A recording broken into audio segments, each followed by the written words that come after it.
brand new blogger আজকের ব্লগে আমরা আছি এই যে মালয়েশিয়া জহর বাড়িতে আর জহর বাড়িতে এই যে দেখেন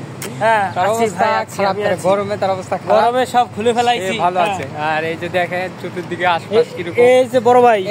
আসসালামু আলাইকুম হাই দেন ভাই শেষ ক্লান্ত হয়ে গেছে ভাই সে খুবই ক্লান্ত আর আমরা এখন চলে যাব বাসায় আমরা ঘুরতে আসছিলাম তো ঘুরে শেষ আমরা বাসায় যাবো আমরা পিকনিকে আসছিলাম পিকনিক করতে পিছনে রাস্তাঘাট দেখেন কত গাড়ি ঘোড়া বিভিন্ন কিছু চলতেছে এই যেটা একটা ফ্যাক্টরিটা সুন্দর ভালো আছে এখানে কি জানি কুমিরের খাবার নিয়ে গেল না কি এটা কুমিরের খাবার নিয়ে গেছে আর বাঘের খাবার কুমিরের আর বাঘের খাবার বাঘ আর কুমিরের খাবার নিয়ে গেছে ঠিক আছে এই কার গাড়িটা আমি কিনবো এই যে লালটা এই গাড়িটা আমি কিনবো বিক্রি হবে না এটা আমি কিনবো আর তোমার গাড়ি কিনতে হবে না তো আমি কি করবো তোমার গাড়ি ড্রাইভারি করবো আমাদের পিকনিক শেষ আমরা বাসায় চলে যাবো বাই